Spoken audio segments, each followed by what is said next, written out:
Hello students. इससे पहले solution chapter में हमने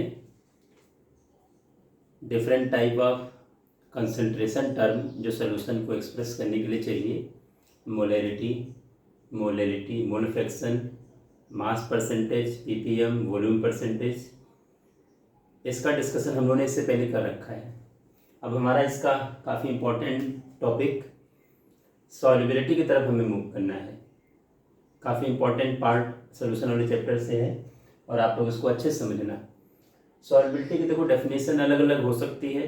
किसी किसी बुक में आप लोगों को सॉल्युबिलिटी की डेफिनेशन ये लिखी हुई मिल सकती है कि maximum amount of solute dissolve in specific amount of solvent are known as solubility. अब चूंकि यहाँ पर इन्होंने मैक्सिमम अमाउंट ले रखा है और मैक्सिमम अमाउंट जो डिजॉल्व होगा तो आपको पता है कि ऐसे केस में सैचुरेटेड सोल्यूशन बनेगा। तो हम ये भी ले सकते हैं कि maximum amount of solute dissolve in a specific amount of solvent to form a saturated solution at a constant temperature are known as its solubility, ऐसा हम ले सकते हैं।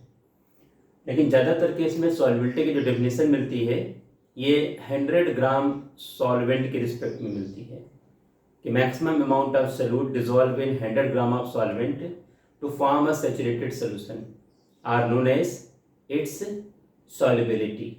ये स्पेशली डेफिनेशन बनती है सॉल्युबिलिटी की। यहाँ पर देखा जाए दो तीन चीज़ें बड़े काम की हैं। सॉल्युबिलिटी डिपेंड किस पर करती है। सबसे पहले देखा जाए यहाँ पर nature of solute and solvent. Solute और सॉल्वेंट का नेचर क्या है? टेम्परेचर,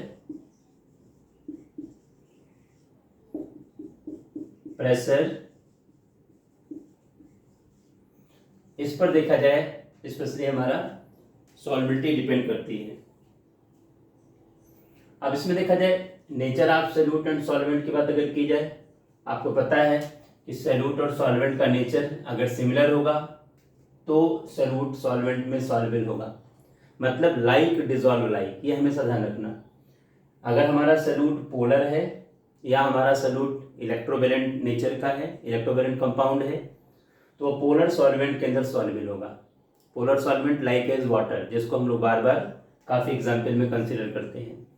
लेकिन अगर हमारा सॉल्यूट नॉन पोलर है लाइक एज ऑर्गेनिक कंपाउंड, तो उस केस में ये नॉन पोलर सॉल्वेंट में सॉल्युबल होगा, लाइक डिजॉल्व लाइक, हमेशा दिमाग में रखने की जरूरत है। टेम्परेचर की बात की जाए, टेम्परेचर का रोल सॉल्युबिलिटी पर काफ़ी ज़्यादा है। स्पेशली ज़्यादातर केस में टेम्परेचर इंक्रीज करने से डिपेंड करेगा कि हमारा सॉल्यूट है किस टाइप का, उसके बेसिस पर टेम्परेचर इंक्रीज या डिक्रीज का इफेक्ट आएगा।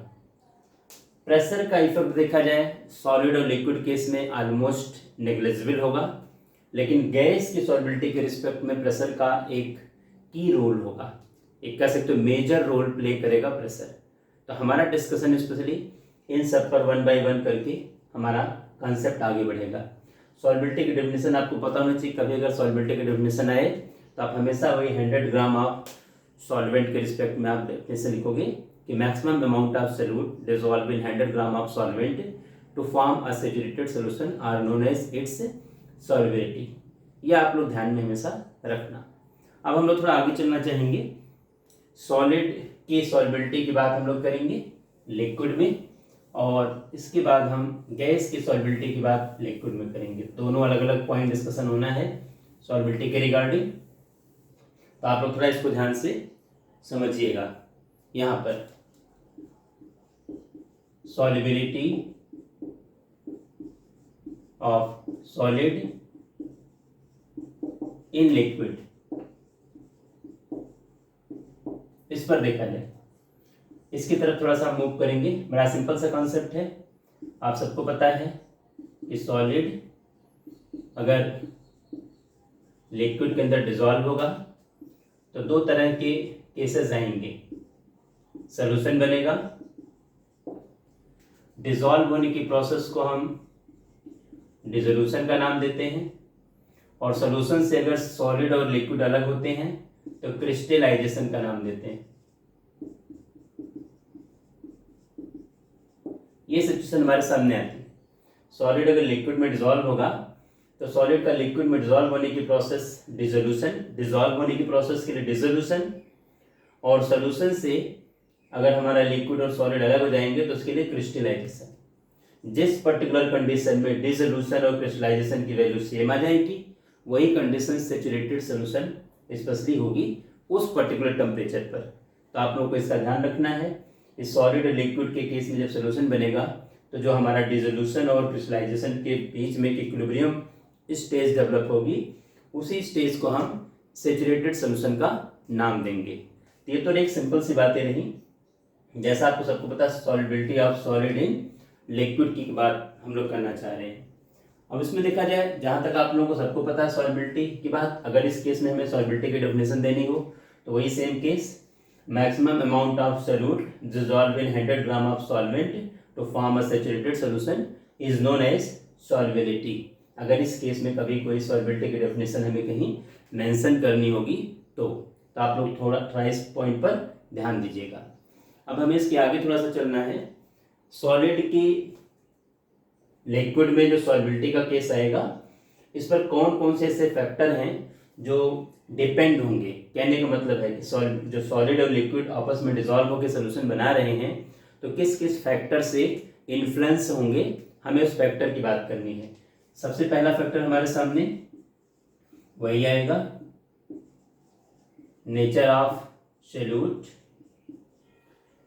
And solvent. यहाँ पर हम सॉल्यूट एंड सॉल्वेंट केस में एक हमेशा ध्यान रखना, इस केस में लाइक डिसॉल्व लाइक, ये सबसे जरूरी चीज है।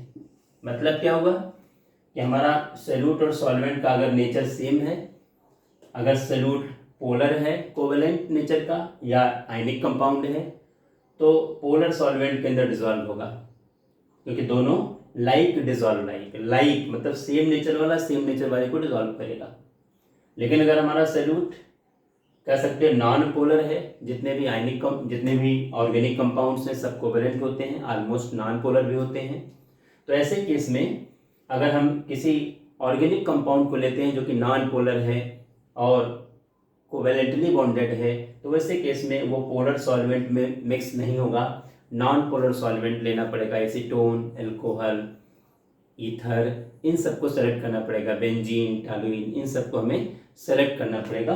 केवल एक सिंपल सा डिस्कशन अपने को ध्यान में रखना है कि लाइक डिसॉल्व लाइक पूरे कॉन्सेप्ट को इतना सा लाइन डिस्कस कर देगी। सेकंड नंबर पर हम आते हैं टेम्परेचर।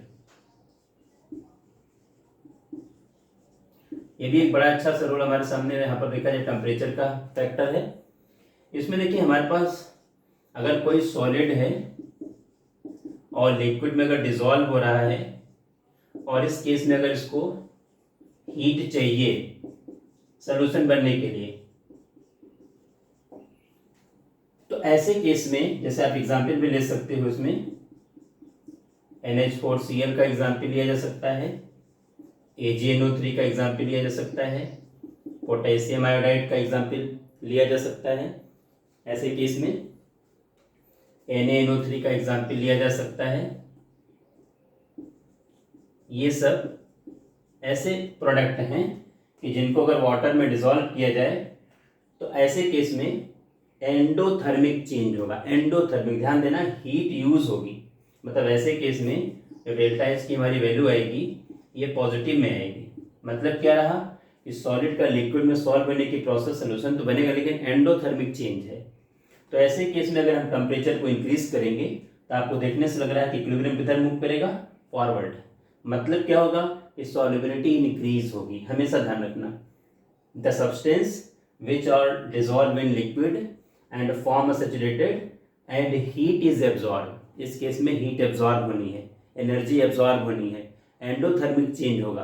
तो एंडोथर्मिक चेंज में डेल्टा एच की वैल्यू पॉजिटिव आती है। आपको हमेशा ध्यान रखना, अगर ये क्वेश्चन पूछा जाए, इनमें से कोई भी एक एग्जाम्पल दे दिया जाए कि इनकी सॉल्युबिलिटी टेम्परेचर इंक्रीज करने से इंक्रीज क्यों होती है, तो आपको ध्यान में रखना पड़ेगा कि सॉलिड और लिक्विड में डिसॉल्व होगा तो हीट एब्जॉर्ब होगी सोल्यूशन बनते समय, मीन्स एंडोथर्मिक चेंज होगा।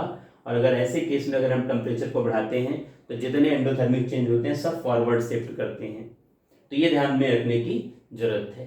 मतलब क्या है कि ऐसे कंपाउंड जो डिजॉल्व होकर के एनर्जी एब्जॉर्ब करके सोल्यूशन दे देंगे, टेम्परेचर बढ़ाने से इनकी सॉल्युबिलिटी इंक्रीज करेगी, ये ध्यान रखना है। दूसरे नंबर पे हम लोग देखा यहाँ पर आते हैं, अगर कोई ऐसा सॉलिड है स्पेशली लिक्विड में डिजॉल्व हो रहा है, ऐसे केस में सोल्यूशन तो बनेगा लेकिन यहाँ एनर्जी लिबरेट होगी प्लस हीट, यानी यहाँ पर जो डेल्टा एच की वैल्यू हमारे सामने आएगी ये निगेटिव आएगी, एक्सोथर्मिक चेंज आएगा। इसका एग्जाम्पल आप ले सकते हो बड़े आसानी से, देखा जाए हम कैल्शियम एसीटेट को ले सकते हैं, बड़ा सिंपल सा एग्जाम्पल है।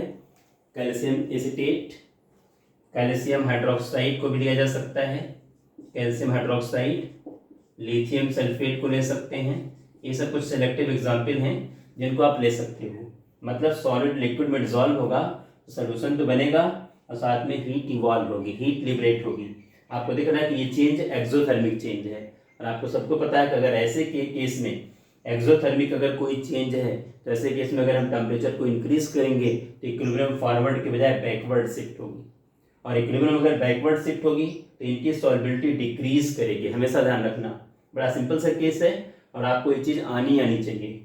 अगर हमारा कोई सॉलिड लिक्विड में डिजॉल्व हो रहा है, सोल्यूशन बन रहा है, लेकिन चेंज हमारा एक्सोथर्मिक है, देखो डेल्टा एच की वैल्यू मैंने माइनस साइन में दिया है, माइनस साइन में, तो एक्सोथर्मिक चेंज है। एग्जाम्पल आपके सामने है calcium acetate, calcium hydroxide, lithium sulphate, ये सब इसके रिस्पेक्टिव एग्जाम्पल्स हैं। तो अगर इनमें से किसी का भी एक एग्जाम्पल लेकर के क्वेश्चन किया जाए कि इनकी सॉल्युबिलिटी टेम्परेचर इंक्रीज करने से डिक्रीज क्यों होती है, तो आपको पता होना चाहिए ये चेंज एंड एक्सोथर्मिक चेंज है, और एक्सोथर्मिक चेंज में टेम्परेचर इंक्रीज करने से रिएक्शन देखिए किधर शिफ्ट होगा, बैकवर्ड। आपको ये चीज़ ध्यान में रखने की जरूरत है। तो टेम्परेचर का रोल अगर इतना अपने को पता है तो जरूर अच्छे से अपना हर क्वेश्चन हो जाएगा। तीसरे नंबर पे देखो जो हम यहाँ पर आना चाहेंगे, प्रेशर की तरफ बढ़ना चाहूँगा। प्रेशर, अच्छा एक चीज़ सभी सिंपल वे में समझना कि सॉलिड और लिक्विड की सॉल्युबिलिटी पर प्रेशर का इफेक्ट नेग्लिजिबल होगा। क्यों? Solid and liquid are almost incompressible. ध्यान रखना, सॉलिड लिक्विड ऑलमोस्ट, अगर उनको कितना भी प्रेशर अप्लाई किया जाए उनकी वॉल्यूम में कोई मेजरेबल चेंज नहीं होता। Means solid and liquid are almost incompressible, ध्यान रखना। इसलिए सॉलिड और लिक्विड के सॉल्युबिलिटी पर हमारे प्रेशर का रोल नेग्लिजिबल है, प्रेशर का रोल 0 है। तो ये 3 हमारे पास ऐसे फैक्टर्स हैं जो कि सॉलिड और लिक्विड के सॉल्युबिलिटी को अफेक्ट करेंगे। ध्यान रखना आप लोग, सॉल्युबिलिटी, सॉल्युबल होने की प्रोसेस, सॉल्यूशन बनने की प्रोसेस इक्विलिब्रियम पर बेस्ड है जो आपके सामने है। Nature of solute and solvent, like dissolve like, अगर इतना दिमाग में रख लिया जाए कि सोल्यूट का नेचर सॉल्वेंट का नेचर अगर सिमिलर होगा तो सॉल्युबल होगा, दोनों का नेचर अलग अलग है तो सॉल्युबल नहीं होगा। प्रेशर का, टेम्परेचर का इफेक्ट, अगर कोई ऐसा हमारा सॉलिड है जो लिक्विड में डिसॉल्व होकर के एनर्जी एब्जॉर्ब करेगा, मतलब एंडोथर्मिक चेंज शो करेगा, तो टेम्परेचर इंक्रीज करने से सॉल्युबिलिटी इंक्रीज करेगी। ये ध्यान रखना, जैसा कि इस केस में है। इतने आपके सामने एग्जांपल्स हैं। और अगर कोई सॉलिड लिक्विड में डिसॉल्व होकर के सोल्यूशन बना रहा है, हीट इवॉल्व हो रही है, मतलब एक्सोथर्मिक चेंज है जो सामने एग्जाम्पल है, तो ऐसे केस में टेम्परेचर बढ़ाने से सॉल्युबिलिटी डिक्रीज करेगी। प्रेशर का इफेक्ट सॉलिड की सॉल्युबिलिटी पर या सॉलिड की लिक्विड में सॉल्युबिलिटी पर 0 रोल प्ले करेगा, नेग्लिजिबल इफेक्ट दिखाएगा, क्योंकि सॉलिड और लिक्विड ऑलमोस्ट इनकम्प्रेसिबल हैं। ये अपने को ध्यान में रखने की जरूरत है। अब हम इसके आगे गैस और लिक्विड के सॉल्युबिलिटी पर आएंगे। काफ़ी इंपॉर्टेंट पार्ट है और आप लोग सभी लोग बहुत अच्छे से इसको समझना।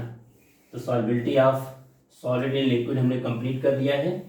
अब हम solubility of gases in liquid की तरफ आना चाहेंगे। आप लोग थोड़ा सा इसको अगर ध्यान से समझोगे तो ये बहुत इजी टॉपिक है और इससे क्वेश्चंस भी खूब बनते हैं। इसी में हेनरी लॉ का डिस्कशन भी होता है। हेनरी लॉ का कॉन्सेप्ट इसी से रिलेटेड है जो कि हमारे लिए बहुत काम का है। तो आप लोग थोड़ा सा इसमें ध्यान रखिएगा। Solubility of gases in liquid, इसकी तरफ हम मूव करेंगे।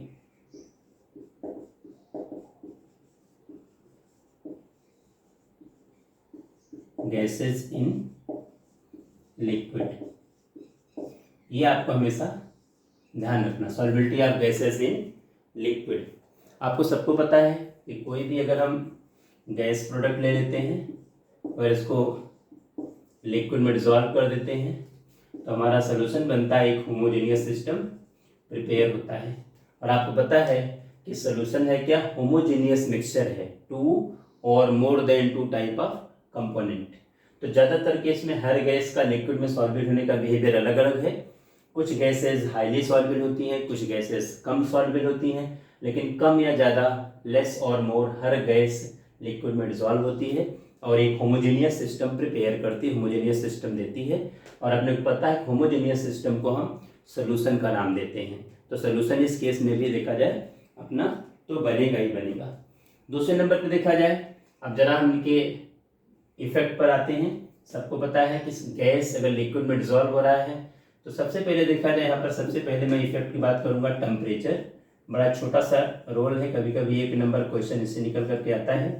टेम्परेचर, आपको सबको पता है गैस अगर लिक्विड में डिजॉल्व होगी और हमारा सोल्यूशन बनेगा तो इस केस में एनर्जी लिबरेट होती है प्लस हीट। डेल्टा एच की वैल्यू जो आएगी ये नेगेटिव आएगी। हमेशा ध्यान रखना कि गैस के लिक्विड में सॉल्बिलिटी से जो सोल्यूशन प्रिपेयर होगा एक्सोथर्मिक चेंज से होगा। तो आपको देखने से लग रहा है कि अगर हम टेम्परेचर को इंक्रीज करेंगे तो ये रिएक्शन फॉरवर्ड के बजाय किधर, बैकवर्ड आएगा, क्योंकि चेंज एक्सोथर्मिक है। एक्सोथर्मिक चेंज टेम्परेचर इंक्रीज करने से हमेशा बैकवर्ड शिफ्ट होते हैं, और एंडोथर्मिक चेंज होते हैं जो फॉरवर्ड होते हैं। क्योंकि चेंज एक्सोथर्मिक है इसलिए गैस की सॉल्बिलिटी लिक्विड में टेम्परेचर इंक्रीज करने से डिक्रीज होगी, ध्यान रखना। और अगर टेम्परेचर को कम किया जाएगा तो सॉल्बिलिटी इंक्रीज करेगी।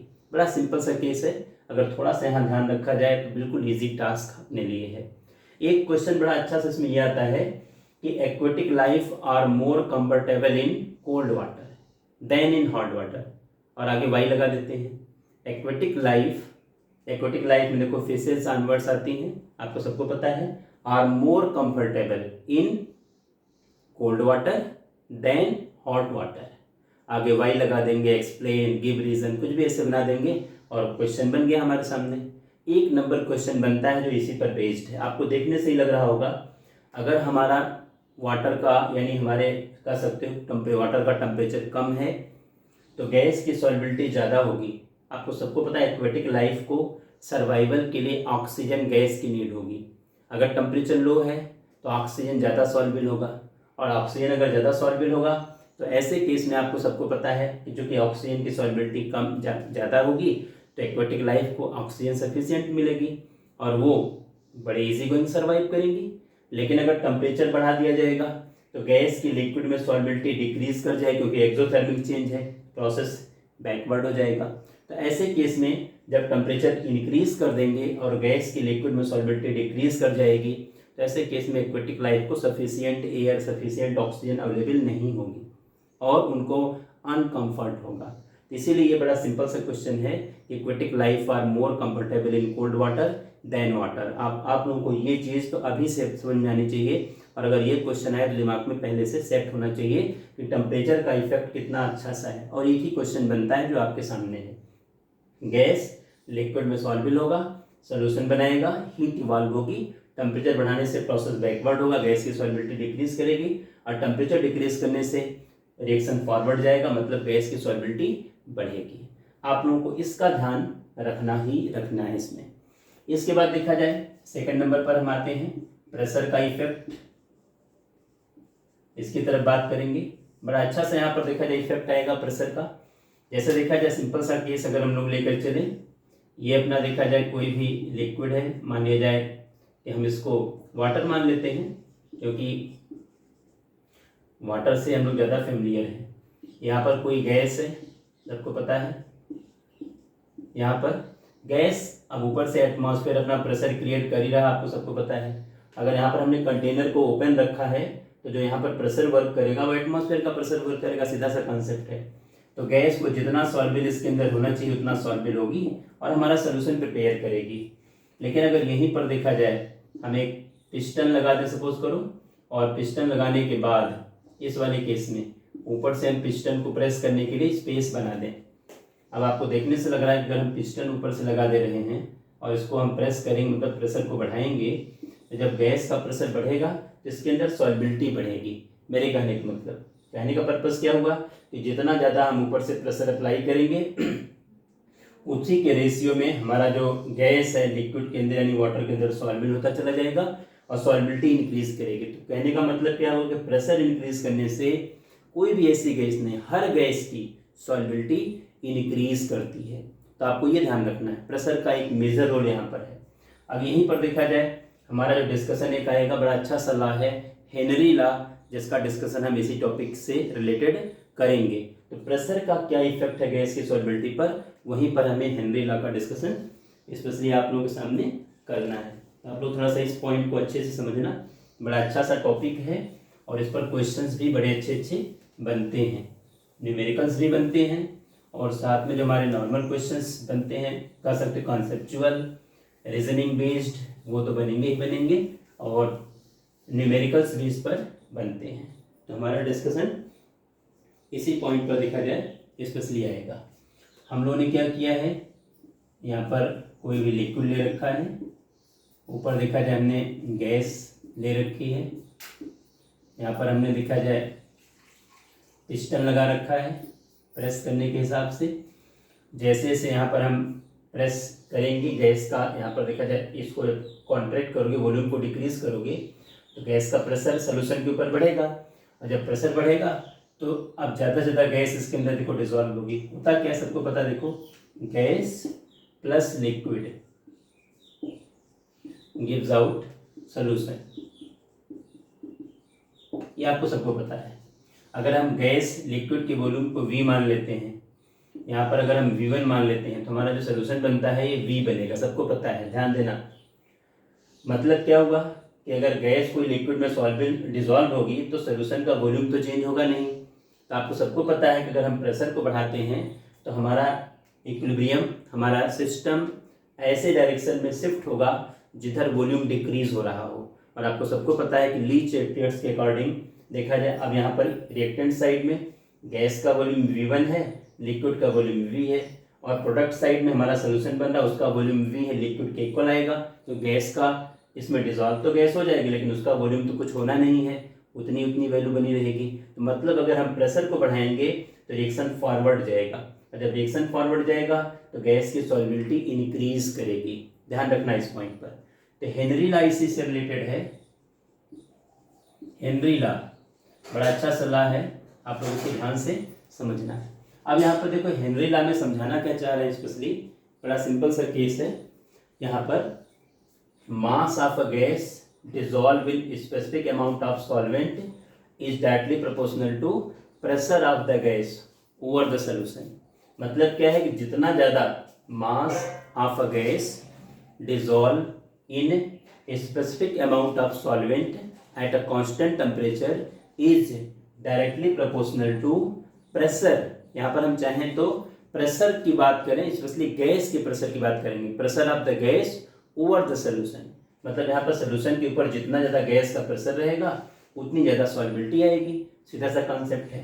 तो जो M है डायरेक्टली प्रोपोर्शनल टू P, ध्यान रखना, mass of the gas dissolve in specific amount of solvent is directly proportional to pressure of the gas over the solution at a constant temperature. Temperature यहाँ देखो हमें constant रखना पड़ेगा क्योंकि temperature का भी इफेक्ट इस पर तो आता है, ये मैंने पहले डिस्कस कर लिया। तो क्या कंडीशन दिख रही, जो M है गैस की सॉल्बिलिटी, गैस का मास कितना डिसॉल्व हुआ इसके अंदर, ये डायरेक्टली प्रोपोर्शनल टू प्रेशर। कौन सा प्रेशर, जो गैस का प्रेशर सोल्यूशन के ऊपर वर्क कर रहा है, यह हमेशा ध्यान रखना। अगर हम प्रेशर को बढ़ाएंगे तो मास ज़्यादा होगा, मतलब क्या, गैस की सॉल्बिलिटी बढ़ेगी, गैस का मास बढ़ेगा। अब यहीं पर देखा जाए M इज इक्वल टू हम लोग K इंटू P ले लेते हैं। एक न्यूमेरिकल अपने NCERT में इस फार्मूले से रिलेटेड है। ये गैस का मास है जो स्पेसिफिक अमाउंट ऑफ सॉल्वेंट के अंदर डिसॉल्व है, ये देखा जाए प्रोपोर्शनलिटी कांस्टेंट है, इसको हम नाम देते हैं प्रोपोर्शनलिटी कांस्टेंट। और P जो है ये प्रेशर है, pressure of the gas, gas का प्रेशर है। गैस का प्रेशर जितना ज़्यादा रहेगा उतने ही ज़्यादा देखा जाए हमारा गैस का कंपोनेंट, गैस का अमाउंट, गैस का मास लिक्विड के अंदर यानी वाटर के अंदर या हमारे किसी भी सॉल्वेंट के अंदर डिसॉल्व होकर के सोल्यूशन देगा। तो प्रेशर का इफेक्ट देखा जाए हेनरी लॉ को एक तो हम इस तरह से डिनोट कर सकते हैं, क्या, कि mass of the gas dissolve in specific amount of solvent is directly proportional to pressure of the gas over the solution या pressure of the gas at a constant temperature, ये आपको ध्यान रखना है। और सॉल्वेंट का अमाउंट स्पेसिफिक लेना है, ध्यान रखना। तो अब इस केस में m is equal to Kp। एक तो देखा जाए हमारे पास ये हेनरी लॉ है, लेकिन अगर यहीं पर देखा जाए हम एक छोटा सा कॉन्सेप्ट स्पेशली अप्लाई कर दें यहाँ पर, जो हम डाल्टन्स लॉ को लेके चलते हैं। सबको पता है डाल्टन्स लॉ का रिलेशन, डाल्टन्स लॉ का क्या है, पार्शियल प्रेशर से रिलेटेड है। पार्शियल प्रेशर का मतलब उस पर्टिकुलर कंपोनेंट का इंडिविजुअल प्रेशर। अगर हम प्रेशर को डाल्टन्स लॉ के अकॉर्डिंग हम चलना चाहेंगे, थोड़ा सा इसमें चेंज करेंगे और हेनरी का एक सेकेंड लॉ और बनेगा। वो लॉ सेम यही लॉ है, बस डाल्टन्स का कॉन्सेप्ट इनकॉर्पोरेट करने के बाद क्रिएट हुआ है। क्या है वो, इसको देखिए। डाल्टन्स ने क्या किया है, पार्शियल प्रेशर का यूज किया। और आपको सबको पता है पार्शियल प्रेशर क्या होता है, उस पर्टिकुलर गैस का, उस पर्टिकुलर कंपोनेंट का अपना इंडिविजुअल प्रेशर कितना है, वो पार्शियल प्रेशर है। तो पार्शियल प्रेशर, अगर हम प्रेशर को पार्शियल प्रेशर से रिलेट कर दें और गैस की सॉल्बिलिटी को मोल फ्रैक्शन से रिलेट कर दें, आपको सबको पता है। यहाँ पर देखा जाए, एक हमारे पास जो हम लोगों ने पिछले साल डाल्टन्स लॉ का एक केस लिया था, partial pressure is equal to लिया था क्या, mole fraction into total pressure.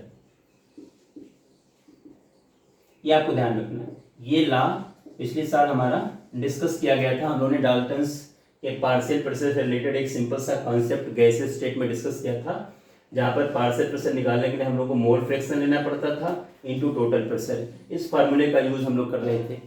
इसी को हम लोग यहाँ पर इनकॉर्पोरेट करेंगे। क्या करेंगे, प्रेशर के जगह पर हम लोग प्रेशर के लिए पार्शियल प्रेशर यूज करेंगे, मतलब उस कंपोनेंट का इंडिविजुअल प्रेशर क्या है, और गैस की सॉल्बिलिटी को मोल फ्रैक्शन से डिनोट करेंगे। आपको पता है कि अगर कोई गैस ज़्यादा सॉल्युबल होगी तो उसका मोल फ्रैक्शन ज़्यादा होगा, गैस अगर कम सॉल्युबल होगी तो मोल फ्रैक्शन कम आएगा।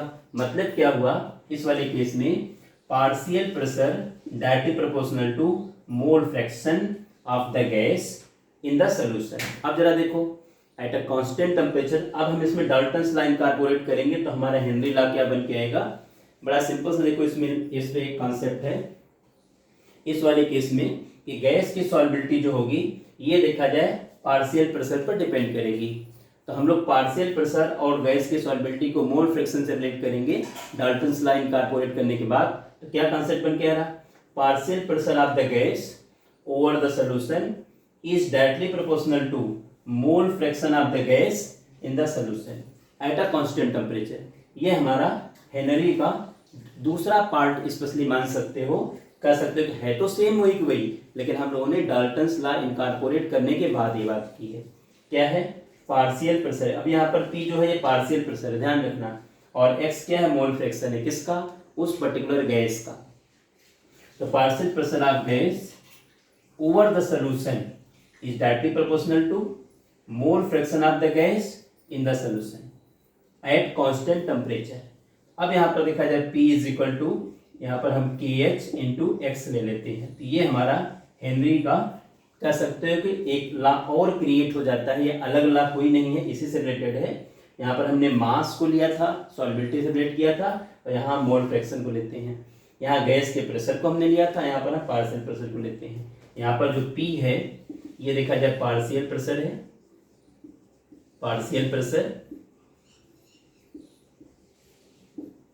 Of the gas over the solution. Solution के ऊपर गैस का पार्शियल प्रेशर क्या है, KH जो है ये दिख रहा है कि Henry law constant, Henry law constant, ध्यान रखना आप लोग इसको। और X जो है ये मोल फ्रैक्शन है,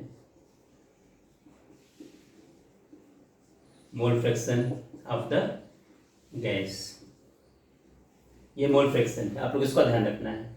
तो ये समझ में आनी चाहिए अपने कि P पार्शियल प्रेशर है, KH हेनरी लॉ कांस्टेंट। अब यहाँ पर देखो, अगर हमें KH is equal to P upon X आपको दिख रहा है, अगर हमें KH की यूनिट निकालनी है, मोल फ्रैक्शन कोई यूनिट आती नहीं है, तो प्रेशर की यूनिट KH की यूनिट आ जाएगी।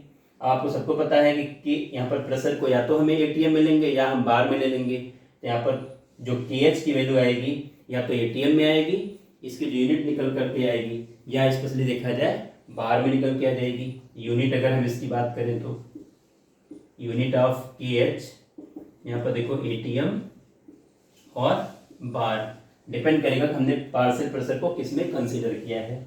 आपको ये चीज़ ध्यान में रखने की जरूरत है। एक चीज़ और आपको दिख रही होगी, ध्यान देखना, अगर हम इस मोल फ्रैक्शन और KH में रिलेशन अप्लाई करें, देखो तो जो हमारा KH है, देखा जाए अगर हम पार्शियल प्रेशर को कांस्टेंट मान लें तो 1/, देखो x, ये कंडीशन हो रही, मतलब क्या रहा, कोई गैस अगर हाईली सॉल्युबल होगी तो उसका मोल फ्रैक्शन ज़्यादा आएगा, तो KH की वैल्यू कम आएगी। मतलब जिस गैस के लिए KH की वैल्यू कम है वो गैस हाईली सॉल्युबल होगी, क्योंकि उसका मोल फ्रैक्शन ज़्यादा आएगा, तो KH की वैल्यू डाउन आएगी, मेरे कहने का मतलब। लेकिन अगर कोई गैस ऐसी है जिसकी सॉल्युबिलिटी कम है, अगर गैस की सॉल्युबिलिटी कम है तो गैस का मोल फ्रैक्शन कम आएगा, वहाँ KH की वैल्यू ज़्यादा आएगी।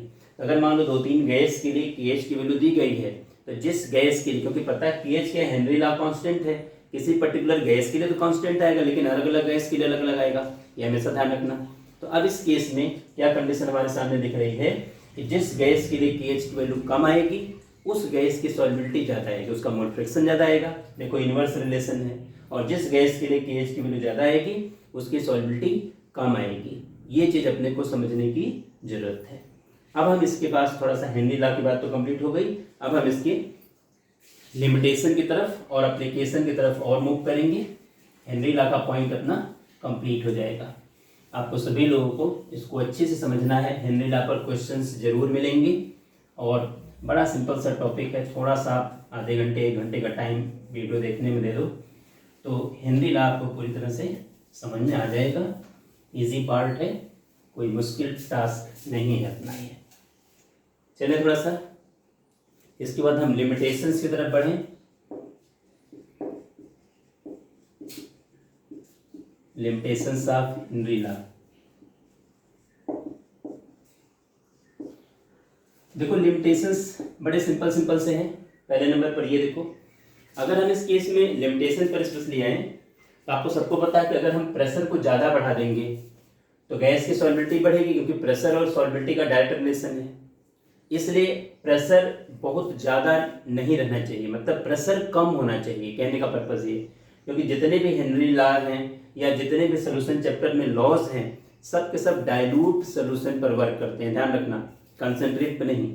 और डाइल्यूट का मतलब क्या है कि हमारा सॉल्यूट कम अमाउंट में डिजॉल्व होगा, तो इसलिए प्रेशर इज लो। प्रेशर जो हमारा प्रेशर इज लो, प्रेशर कम चाहिए, ज़्यादा नहीं चाहिए, क्योंकि गैस अगर ज़्यादा, अगर गैस को प्रेस कर दोगे सॉल्युबिलिटी बहुत ज़्यादा हो जाएगी, दूसरे फैक्टर वर्क करने लगेंगे, कंसंट्रेशन बढ़ जाएगा, तो हेनरी लॉ हमारा फेल होने लगेगा। सेकंड नंबर पर देखा जाए, अगर हम टेम्परेचर की बात करें स्पेशली सेकंड नंबर पर, टेम्परेचर इज नॉट टू लो, ध्यान देना, टेम्परेचर इज नॉट टू लो, मतलब क्या रहा कि टेम्परेचर अगर बहुत कम कर दोगे तो भी सॉल्युबिलिटी बढ़ेगी, क्योंकि पता है टेम्परेचर बढ़ाने से सॉल्युबिलिटी इंक्रीज करेगी, टेम्परेचर बढ़ाने से सॉल्युबिलिटी डिक्रीज करेगी, और टेम्परेचर कम करने से सॉल्युबिलिटी इंक्रीज करेगी। अगर temperature is not too low, temperature अगर बहुत कम है तो गैस बहुत ज़्यादा सॉल्युबल हो जाएगी, फिर हमारा काम आ जाएगा कि डाइल्यूट सोल्यूशन के बजाय कंसंट्रेट सोल्यूशन बन जाएगा, सॉल्यूट का अमाउंट बढ़ जाएगा, तो हमारे दूसरे फैक्टर वर्क करेंगे और हेनरी लॉ फेल हो सकता है। तीसरे नंबर पर देखा जाए, हम लोग ये बात कर सकते हैं कि हमारा जो सॉल्यूट है यानी गैस है, वाटर के साथ यानी हमारे सॉल्वेंट के साथ रिएक्ट न करे, मतलब केवल फिजिकली डिजॉल्व हो, कोई केमिकल रिएक्शन ना हो। और केमिकल रिएक्शन अगर ना हो रहा है तो उसके साथ साथ देखा जाए ना तो सॉलिड, ना तो हमारा गैस लिक्विड में जाकर के एसोसिएट हो जाए, हो सकता है 2, 3, 4 गैसेस पार्टिकल आपस में मिक्स होकर के सिंगल पार्टिकल में चेंज हो जाए, तो एसोसिएशन भी नहीं होना चाहिए, ना तो डिसोसिएशन होना चाहिए, ना तो डिसोसिएट होना चाहिए। तो ये ध्यान रखने की जरूरत है। ये 2-3 हमारे पास पॉइंट्स हैं जो आपको ध्यान रखना है। Pressure is low, low pressure चाहिए, temperature is not too low, gas neither react with solvent nor dissociate in solvent nor associate in solvent, ये अपने को ध्यान में रखने की जरूरत है। ये तो हेनरी लॉ की लिमिटेशंस वाले पॉइंट हैं। अब हम थोड़ा सा इसके आगे इसके एप्लीकेशन की बात करेंगे। 2-3 एप्लीकेशन बड़े अच्छे हैं, वो एप्लीकेशन हम लोग डिस्कस कर लें। और अपना काम हो जाएगा। ध्यान रखना, एप्लीकेशन की तरफ हम लोग बढ़ेंगे।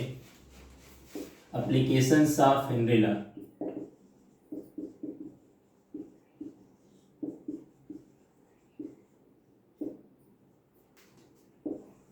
Henry's law. देखो पहला एप्लीकेशन, जैसा कि मैं इसके लिए नोट्स और इस सब मैं आपके टेलीग्राम ग्रुप पर शेयर कर चुका हूँ, तो उसमें देखा जाए नोट्स में सबसे पहले मैंने देखो यहाँ पर क्या लिखा है, in the production of carbonated beverage. आपको सबको पता है जो मार्केट में थम्स अप, पेप्सी, जितने सॉफ्ट ड्रिंक हैं, ये सब में देखा जाए कार्बन डाइऑक्साइड बहुत हाई प्रेशर पर डिजोल्व करते हैं, क्योंकि आपको सबको पता है कि जो partial pressure directly proportional to mole fraction, ये अपना हेनरी लॉ है। तो जो कि हमें कार्बन डाइऑक्साइड बहुत ज़्यादा अमाउंट में उस पर्टिकुलर कह सकते हो कि हमें सब्सटेंस में पर्टिकुलर सॉफ्ट ड्रिंक में डिजोल्व करनी होती है, तो बहुत हाई प्रेशर पर उसको भरा जाता है। आप लोगों ने देखा होगा कि जब हम लोग स्टार्टिंग में थम्स अप या पेप्सी की बोतल लाते हैं, हाथ से दबाने के बाद भी ऐसा लगता है, दबता नहीं, क्योंकि लगता है स्टोन जैसा हार्ड है, क्योंकि बहुत हाई प्रेशर पर उसके अंदर गैस भरी हुई है। और हाई प्रेशर क्रिएट क्यों करना पड़ा, क्योंकि हमें ज़्यादा अमाउंट में गैस को सॉल्व करना था, इसलिए कार्बोनेटेड बेवरेज में हाई प्रेशर पर हमें गैस फिल करते हैं, हाई प्रेशर पर हमें गैस को फिल करना होता है, ये ध्यान रखना। सेकंड जो इसका देखा जाए स्पेशली एप्लीकेशंस हमारा हेनरी लॉ का है। इस केस में देखा जितने भी ये डीप सी डाइविंग होती है, यहाँ पर देखा जाए एक प्रॉब्लम आती है बैंड की। डीप सी डाइवर जो होते हैं एक प्रॉब्लम बैंड्स की फेस करते हैं। वो क्या होता है, जैसे मान लो कि ये अपना कोई सी का लेवल है, यहाँ पर सी डाइवर्स को आना है, और आपको पता है कि ये सरफेस से यहाँ पर देखो एटमॉस्फेयर का वर्क करेगा, एटमॉस्फेयर का प्रेशर वर्क करेगा। जैसे जैसे वो पर्टिकुलर कह सकते हो कि पर्सन सी डाइवर्स जैसे जैसे नीचे आएगा, वैसे देखो एटमॉस्फेयर का प्रेशर तो लग ही रहा है, साथ में वाटर का प्रेशर उसके ऊपर और वर्क कर रहा है, मतलब प्रेशर बढ़ता जा रहा है उसके ऊपर जैसे जैसे वो बॉटम की तरफ आ रहा है। उसी रेशियो में गैस सिलेंडर जो उसने ले रखा है, उसमें ज़्यादा से ज़्यादा अमाउंट में गैस अपने ब्लड में डिजोल्व होती जा रही है। तो ऊपर से नीचे आते समय जैसे जैसे एटमॉस्फेयर के साथ साथ वाटर का प्रेशर बढ़ता जा रहा है उसके ऊपर, अंदर गैस उसी के रेशियो में डिजोल्व होती जा रही है। तो अब इस तरह से इंटरनल प्रेशर और एक्सटर्नल प्रेशर दोनों सेम रहेंगे और कोई प्रॉब्लम नहीं आएगी। लेकिन जब वो नीचे से ऊपर की तरफ जाएगा तो उस केस में क्या होगा, धीरे धीरे उसी रेशियो में प्रेशर डिक्रीज करेगा, क्योंकि वो बॉटम से ऊपर की तरफ जा रहा है।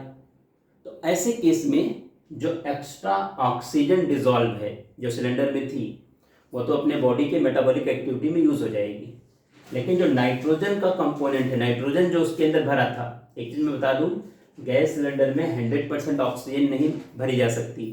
अगर किसी पर्सन को 100% ऑक्सीजन दे दिया जाए तो वो पर्सन मर जाएगा, उसके बॉडी में जितने भी एंजाइम्स हैं, जितनी मेटाबॉलिक एक्टिविटीज़ हैं, सब स्टॉप कर जाएंगे, सब एंजाइम ऑक्सीडाइज हो जाएंगे। इसलिए 31% 32% के रेशियो में ही मैक्सिमम ऑक्सीजन का अमाउंट हम ले सकते हैं। बाकी उसमें इनर्ट गैसेस, नाइट्रोजन है, सब चीज़ें मिक्स करते हैं कि गैस को डाइल्यूट तो हम कर देते हैं, 100% हम ले नहीं सकते। इसीलिए नाइट्रोजन जो अंदर ब्लड में डिजोल्व हुई है, वो देखो अपने ब्लड में उसकी सॉल्युबिलिटी बहुत कम है, इनर्ट नेचर की है, लेकिन जब नीचे से ऊपर की तरफ जाते समय नाइट्रोजन तो बॉडी में कंज्यूम होगी नहीं, तो उस जगह अपने ब्लड कैपिलरी में जगह जगह बबल बन जाएंगे, और उस बबल के बनने से ब्लड सर्कुलेशन स्टॉप हो जाएगा। तो एक मेडिकल प्रॉब्लम क्रिएट होती है बैंड्स, मतलब उसको हाईली पेन सिचुएशन आएगी, हाईली पेनफुल कंडीशन आएगी, उसको डॉक्टर की जरूरत पड़ेगी उस समय, तब इस प्रॉब्लम्स का सोल्यूशन निकल सकता है। तो बैंड क्या है, इस पर क्वेश्चन बनाया जा सकता है, आपको अच्छे से समझना है। स्पेशली तीसरे नंबर पर देखा जाए हम लोग यहाँ पर एक प्रॉब्लम और आती है, देखा जाए उस प्रॉब्लम को हम लोग स्पेशली नाम देते हैं हाई एल्टीट्यूड्स पर डेवलप होती है एनॉक्सिया। एनॉक्सिया, ये जो प्रॉब्लम्स होती है एनॉक्सिया, ये क्या प्रॉब्लम है, अगर कोई आदमी हाई एल्टीट्यूड पर जा रहा होता है, तो आपको पता है जैसे जैसे वो नीचे से ऊपर की तरफ जाएगा वैसे वैसे एयर का प्रेशर कम होता जाएगा, और हाई एल्टीट्यूड पर उसको जितनी एयर मिलनी चाहिए उतनी एयर मिल नहीं पाएगी, ऑक्सीजन का कंसंट्रेशन कम हो जाएगा। और जब ऑक्सीजन का कंसंट्रेशन कम हो जाएगा, उतनी ऑक्सीजन उसको मिल नहीं पाएगी, तो उसकी जो थिंकिंग पावर है, लिसनिंग पावर है, कह सकते हैं रीजनिंग स्किल है, वो सब डिक्रीज होने लगे, क्योंकि आपका माइंड उस पर्सन का कम वर्क करेगा। क्योंकि माइंड को अगर फूड नहीं मिलेगा तो माइंड की सोचने की पावर है, समझने की पावर है, रीजनिंग स्किल है, वो मिनिमाइज हो जाएगी, कमज़ोर हो जाएगी। ऐसी प्रॉब्लम को हम एनॉक्सिया का नाम देते हैं। ये हाई एल्टीट्यूड्स पर क्रिएट होती है, जो प्लेन एरिया से लोग हाई एल्टीट्यूड पर जाते हैं और वहाँ पर प्रॉब्लम्स आ सकती है। और सबसे लास्ट में देखा जाए in the function of lungs, lungs के फंक्शन में आपको सबको पता है, यहाँ पर देखा जाए लंग्स जैसे आपको सबको पता है कि दो दो रहते हैं, यहाँ पर बैलून जैसा स्ट्रक्चर से रहता है, और एयर देखा जिसके अंदर आती है, यहाँ पर पूरा ब्लड कैपिलरी का नेटवर्क रहता है, ध्यान रखना आप लोग। तो इसमें होता क्या, चूंकि इस यहाँ पर जो एयर भरी हुई इसमें ऑक्सीजन का कंसंट्रेशन यानी ऑक्सीजन का प्रेशर ज़्यादा है, पार्शियल प्रेशर, तो सिंपल डिफ्यूजन प्रोसेस से ऑक्सीजन डिफ्यूज होकर के ब्लड कैपिलरी वाले ब्लड में पहुंच जाएगी, और वहाँ पर जो डी ऑक्सीजनेटेड ब्लड है जिसमें कार्बन डाइऑक्साइड का अमाउंट बहुत ज़्यादा है, वो डिफ्यूजन से लंग्स में आ जाएगी, और फिर जब एयर को हम बाहर निकालेंगे तो कार्बन डाइऑक्साइड बाहर चली जाएगी। तो फंक्शन ऑफ द लंग्स यहाँ पर भी देखा जाए कोई एक्स्ट्रा अरेंजमेंट या कुछ ऐसा नहीं है, सिंपली यहाँ पर आप मान सकते हो डिफ्यूजन प्रोसेस के थ्रू हमारा ऑक्सीजन ब्लड में डिजोल्व हो जाएगा, ब्लड की CO2 लंग्स में आ जाएगी। अब इतना पूरा आपका हेनरी लॉ का एप्लीकेशन कंप्लीट हुआ। आपको अच्छे से इसको समझना है। दो न्यूमेरिकल्स स्पेशली यहाँ पर हैं जो हेनरी लॉ में इंटेक्स क्वेश्चन में हैं, वो बहुत काम के हैं। आप लोग दोनों न्यूमेरिकल जरूर करिएगा। अभी तो आप लोग इसको अच्छी तरह से हेनरी लॉ आज आप लोग कंप्लीट करना। अब इसके बाद जो अगला वीडियो हमारा आएगा ये राउल्ट्स लॉ और उससे रिलेटेड पार्ट पर होगा। Thank you.